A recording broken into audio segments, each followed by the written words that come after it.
bersama Info Kursus. Lebih smart bersama Info Kursus. Halo pemirsa, jumpa lagi di Info Kursus, sebuah tayangan mengenai perkembangan dunia kursus dan keterampilan di negeri ini. Pada episode kali ini, saya Jingga akan mengajak Anda untuk mengenal lebih dekat mengenai keterampilan tata boga dengan judul Membuat Kue Talam Ubi Ungu.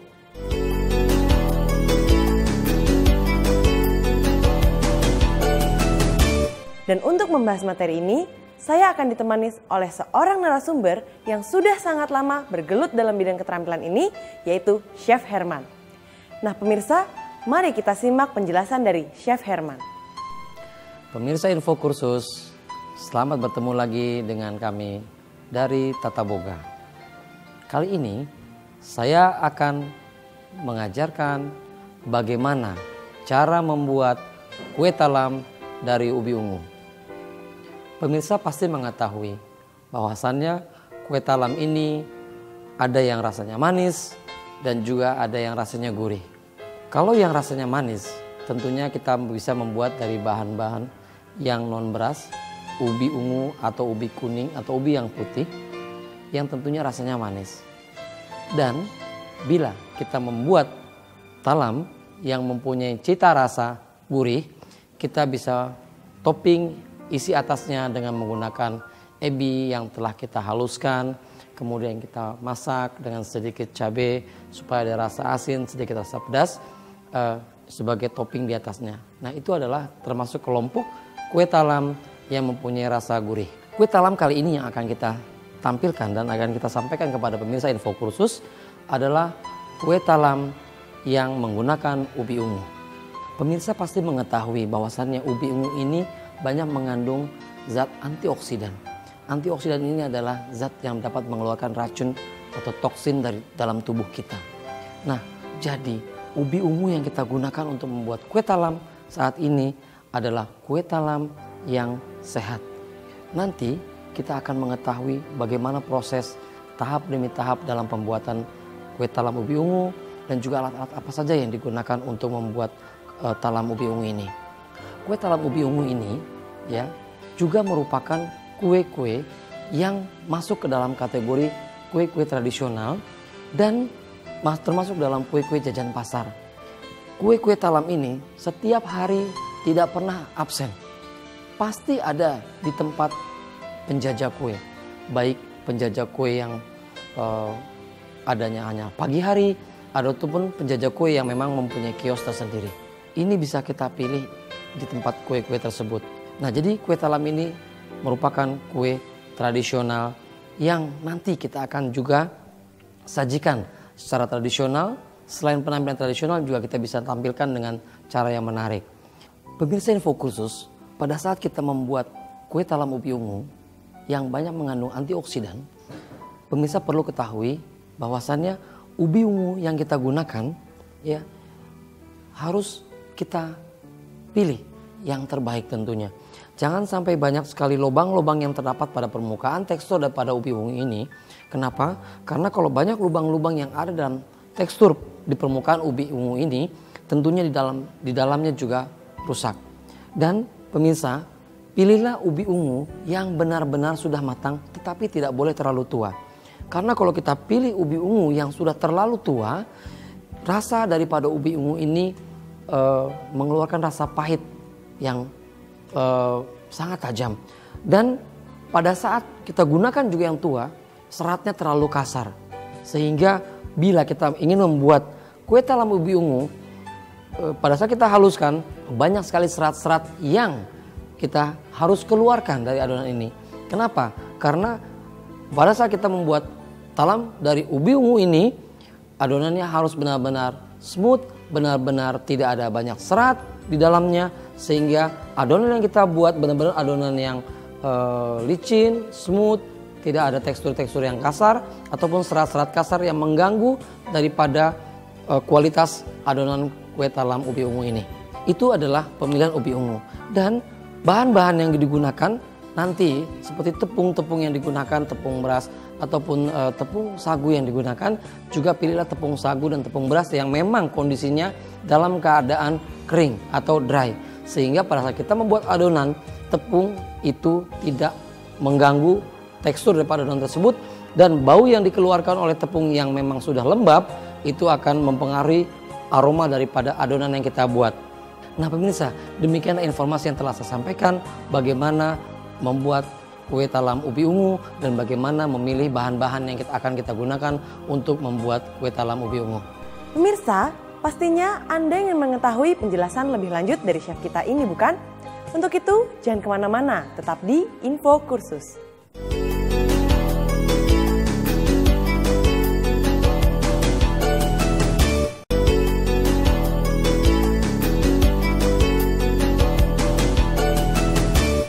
Masih di Info Kursus dan masih bersama saya Jingga dan narasumber kita, Chef Herman yang akan kembali menjelaskan mengenai cara membuat kue talam ubi ungu. Mari pemirsa, kita kembali ke narasumber. Pemirsa, saat ini saya akan menjelaskan peralatan-peralatan apa sajakah yang akan digunakan untuk membuat kue talam ubi ungu beserta bahan-bahan apa saja yang akan digunakan untuk membuat kue talam ubi ungu. Nah, saat ini saya ditemani oleh Ibu Lena. Selamat sore Ibu Lena. Ya, saat ini nanti kita kenalkan sama pemirsa peralatan dan bahan-bahan yang digunakan untuk membuat kue talam ubi ungu. Ya, peralatan yang pertama untuk membuat kue talam ubi ungu ini adalah cetakan. Cetakan kue talam ini yang saat ini kita gunakan adalah yang berbentuk stupa. Ya, boleh pemirsa menggunakan cetakan yang berbentuk lain. Dan peralatan yang kedua yang kita gunakan adalah waskom. Waskom ini atau bowl kita gunakan untuk mencampur adonan pada saat nanti adonan sudah tercampur semua di sini dan kita mencampur dengan cairan karena kita memerlukan tempat yang lebih cekung untuk mencampur adonan. Dan alat yang berikutnya adalah saringan. Nah, saringan yang kita gunakan ini adalah tujuannya pada saat nanti ubi ungu yang telah kita haluskan itu harus kita saring di sini supaya adonan yang kita hasilkan benar-benar adonan yang licin, smooth, tidak bergumpal dan benar-benar tekstur yang bagus. Peralatan selanjutnya adalah sendok yang kita gunakan untuk mengambil adonan atau ubi ungu yang sudah kita haluskan. Kita campur dan kita saring di dalam saringan. Peralatan yang berikutnya adalah kelakat atau kukusan yang kita gunakan untuk memasak sebagai proses pematangan daripada adonan kue talam yang kita buat. Dan peralatan yang lain adalah panci yang bertelinga 2 ya. Ini kita gunakan untuk memasak santan supaya santan itu harus dalam keadaan matang. Dan yang berikutnya peralatan yang kita gunakan adalah pisau.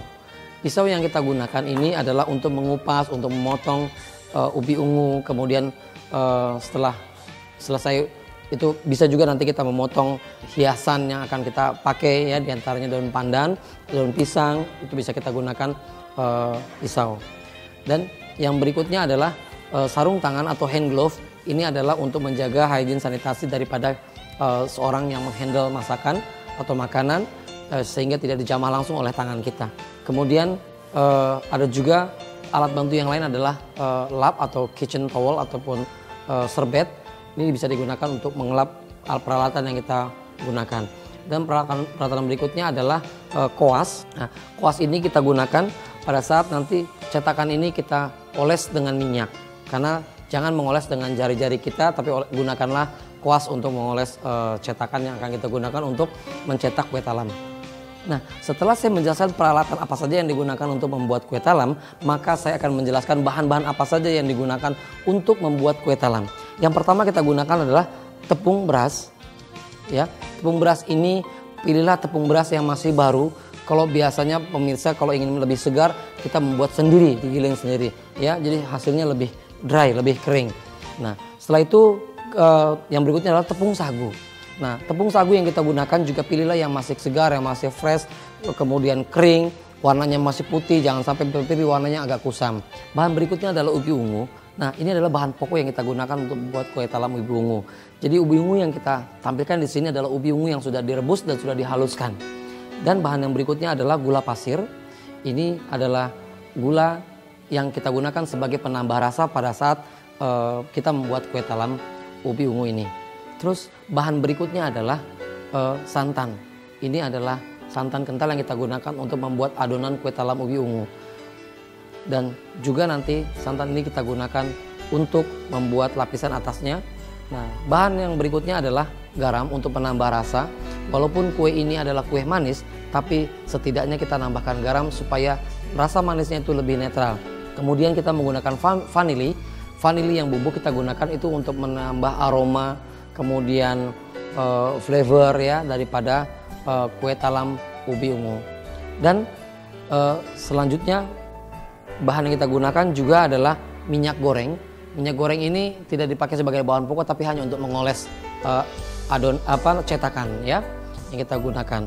Kemudian ada dua lagi bahan yang sama nanti untuk topping di atasnya. Kita menggunakan bahan yang sama, yaitu tepung sagu dan tepung beras kita campur menjadi satu dan menjadikan satu adonan yang berwarna putih, tidak dikasih dengan ubi ungu, maka itu untuk lapisan bagian atasnya. Demikianlah pemirsa info khusus peralatan-peralatan dan bahan-bahan yang telah saya sampaikan untuk membuat kue talam ubi ungu. Dan selanjutnya, setelah ini saya dan Ibu Lena akan menjelaskan dan memperagakan bagaimana proses pembuatan kue talam ubi ungu ini.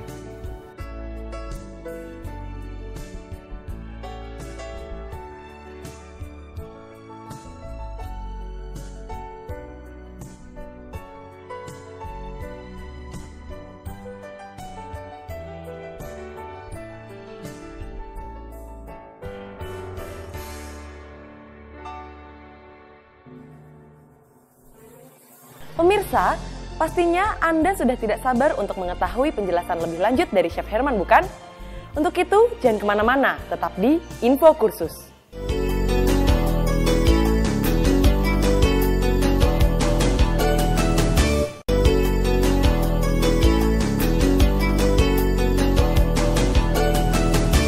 Masih di Info Kursus, dan masih bersama saya Jingga dan narasumber kita, Chef Herman. Mari pemirsa, kita simak mengenai langkah-langkah untuk membuat kue talam ubi ungu. Nah, pemirsa info kursus, saat ini saya dengan Ibu Lena akan memperagakan bagaimana cara membuat kue talam ubi ungu. Yang pertama adalah ubi ungu yang telah kita rebus dan kita haluskan, masukkan ke dalam waskom, ya, masukkan dalam waskom, lalu kita tambahkan dengan tepung beras, ya, tepung beras. Tambahkan juga dengan tepung sagu, masukkan ke dalamnya tepung sagu, ya, ke dalamnya.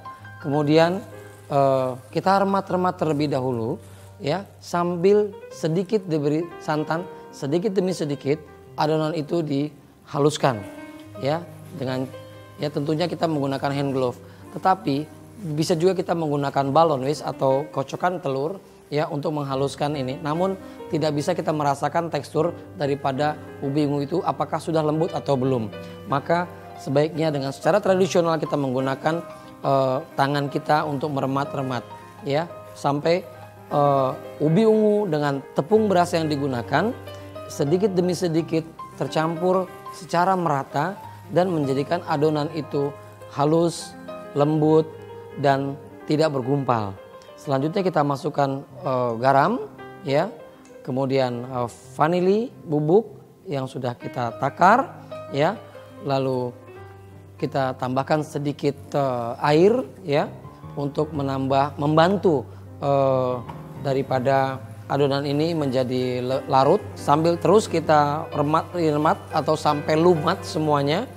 Ingat, jangan sampai bergumpal. Nanti kalau kita rasa adonan ini terasa bergumpal, kita nanti bisa saring adonan ini dengan menggunakan saringan yang memang tadi sudah kita siapkan.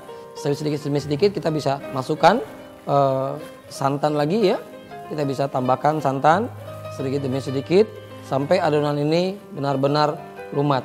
Ingat, jangan sampai terlalu banyak cairan sehingga pada saat kita mencampur adonan ini cairannya justru tidak bisa menyatukan dan melarutkan adonan ini, karena adonan ini sudah terbuat dari tepung, ya, dengan juga ubi ungu, ya, yang memang setelah dicampur sangat pekat sekali, ya, seperti halnya kita kena tanah liat gitu, ya.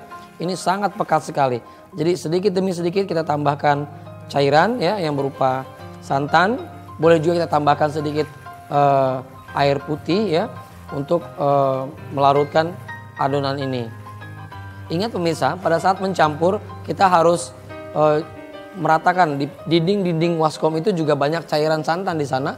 Jangan sampai cairan santan ini justru terbuang sia-sia di dinding panci. Maka kita harus ratakan dengan tangan kita supaya adonan ini benar-benar rata, dan santan yang kita gunakan di sini juga memang tercampur rata.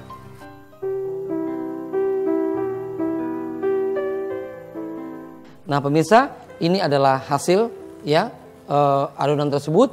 Nah pemirsa, setelah adonan kita campur menjadi satu dan hasilnya seperti ini, maka kita lanjutkan untuk menyaringnya supaya adonan yang kita buat untuk kue talam ubi ungu ini benar-benar adonan yang lembut. Ya, mari Ibu Lena kita sama-sama menyaring adonan ini ya. Ini pemirsa, kita saring sampai benar-benar tercampur rata ya. Kita hanya ambil bagian yang lolos ya, sehingga itu benar-benar lembut, dan pada saat menjadi kue talam ubi ungu ini, talam ubi ungunya benar-benar terlihat sangat lembut dan tidak ada gumpalan-gumpalan ubi ataupun tepung beras yang terlihat di hasil kue akhir. Ya, oke, selanjutnya sedikit demi sedikit kita saring ya sampai habis ya. Kita saring. Nanti kita lihat sama-sama pemirsa hasilnya seperti apa. Adonan kue talam ubi ungu ini yang telah kita saring, dan kita akan gunakan baru untuk kita cetak ke dalam cetakan yang sudah kita siapkan, dan nanti kita akan oles dengan minyak. Seperti inilah setelah kita saring adonan daripada kue talam ubi ungu ini. Inilah hasil akhir daripada adonan kue talam ubi ungu ya. Pemirsa bisa melihatnya, adonan ini sangat lembut dan smooth ya istilahnya, sehingga tidak ada lagi gumpalan-gumpalan di tekstur daripada adonan ubi ungu ini. Nah pemirsa, demikianlah adonan ubi ungu yang telah kita buat, dan selanjutnya kita akan masukkan ke dalam cetakan lalu kita kukus. Bagaimana pemirsa? Sudah cukup jelas bukan apa yang disampaikan oleh chef kita ini? Tapi tetap jangan kemana-mana dulu, karena penjelasan dari narasumber belum berakhir sampai di sini. Sesaat lagi saya dan narasumber akan kembali ke hadapan Anda.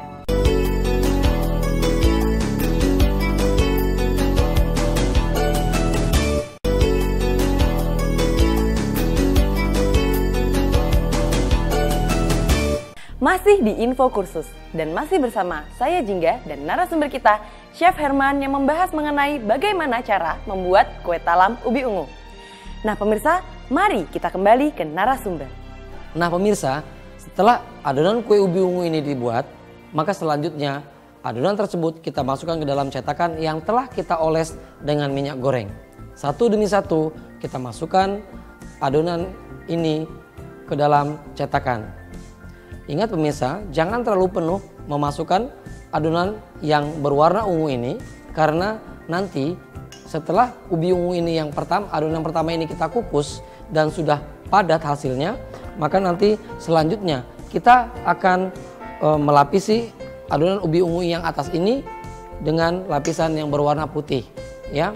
Nah, satu demi satu kita masukkan ya, kita ratakan seperti ini ya. Nanti kita kukus ya. Kita hanya memerlukan waktu kurang lebih sekitar 25 sampai 30 menit untuk mengukusnya, dan setelah itu matang baru kita angkat. Jangan terlalu lama. Ingat pemirsa, waktu kita mengukus nanti dengan menggunakan kukusan atau kelakat, jangan sampai air atau uap air yang menempel pada dinding-dinding tutup daripada kukusan tersebut menetes kepada kue talam ubi ungu ini. Kenapa? Karena akan merusak tekstur daripada permukaan kue talam ubi ungu ini, dan hasilnya nanti akan bercak-bercak putih dan bergelembung-bergelembung. Nah, adonan yang atasnya bisa kita tambahkan untuk mempercantik dengan menggunakan nangka, atau bisa juga kita tambahkan kelapa muda yang sudah kita parut ya, kita serut, kemudian taruh di atasnya. Itu hanya untuk menambah tekstur, menambah rasa, menambah penampilan, sehingga penampilan daripada kue ubi ungu ini menjadi penampilan yang cantik dan menarik.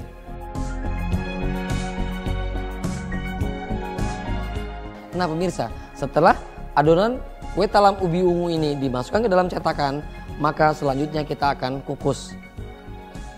Kita harus mempersiapkan dulu kukusan yang siap dengan air yang sudah mendidih. Ingat, waktu kita mengangkat jangan sampai air didihnya itu menetes-netes kena kita, kaki kita, atau uap panasnya kena tubuh kita, ya. Jangan sampai nanti itu menjadi satu bahaya buat kita, pemirsa.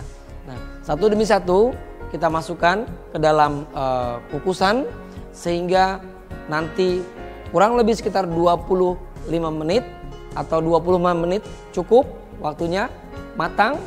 Lalu kita lapisi dengan adonan yang bagian atasnya, yaitu adonan yang berwarna putih yang sudah kita siapkan, ya. Nah, ingat pemirsa, pada saat kita menutup kembali, jangan sampai uap air yang menempel pada dinding tutup daripada kukusan ini menetes ke dalam kue talam. Maka sebaiknya kita lapisi dengan serbet atau towel, ya, supaya tertahan uap air tersebut, sehingga tekstur daripada kue talam ubi ungu ini tidak rusak. Karena bila kena air, bagian tekstur di atasnya itu akan bergelembung berwarna putih. Nah pemirsa, setelah 25 menit adonan kue talam ubi ungu ini kita kukus, maka selanjutnya kita memasukkan adonan lapisan atas yang berwarna putih. Ya, mari Ibu Lena kita tunjukkan kepada pemirsa bagaimana tekstur daripada kue talam ubi ungu ini yang belum dilapisi lapisan yang putih. Nah inilah hasilnya pemirsa. Jadi jangan sampai adonan yang di bawah itu masih basah. Nanti kalau masih basah dia akan tenggelam adonan atasnya.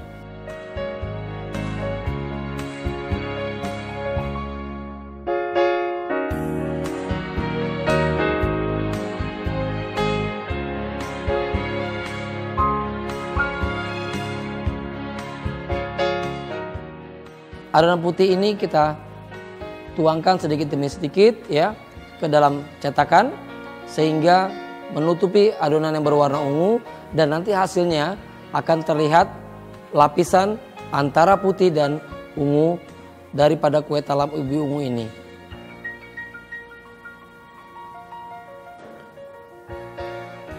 Ingat, tingkat kekentalan untuk adonan yang berwarna putih jangan sampai nanti dia terlalu banyak, ya, sehingga nanti lapisannya terlalu kelihatan tebal, ya. Oke, nah itu adalah lapisan putih yang sudah kita campurkan, dan kita tutup kembali, ya, dengan serbet, ya, dan tutupnya sampai kue talam ubi ungu ini benar-benar matang dan menyatu antara adonan yang berwarna ungu dan adonan berwarna putih.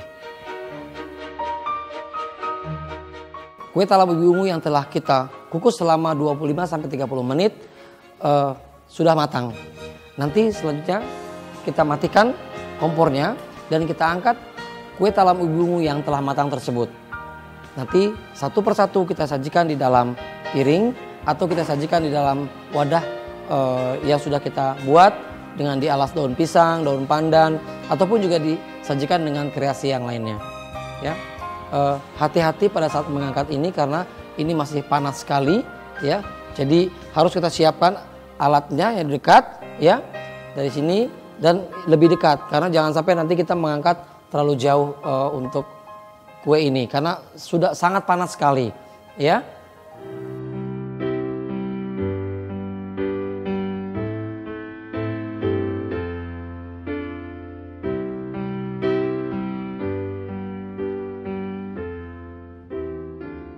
Dan selanjutnya kita biarkan kue talam ubi ungu ini dingin, baru kita keluarkan dari cetakannya dan kita sajikan di piring saji yang telah kita siapkan.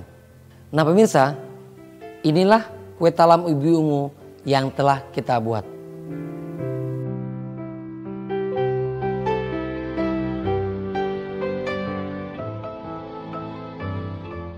Nah pemirsa, demikianlah pembelajaran kita pada keterampilan tata boga kali ini. Semoga ada manfaat yang bisa Anda dapatkan setelah menyaksikan acara ini. Bagi Anda yang ingin memperdalam dan berminat pada bidang keterampilan ini, Anda bisa menghubungi lembaga kursus dan pelatihan terdekat atau dinas pendidikan setempat. Anda juga bisa mengunjungi website kami di www.infokursus.net. Akhir kata, saya Jingga beserta kru yang bertugas mengucapkan terima kasih atas perhatian Anda. Sampai jumpa pada episode yang akan datang. Salam Info Kursus.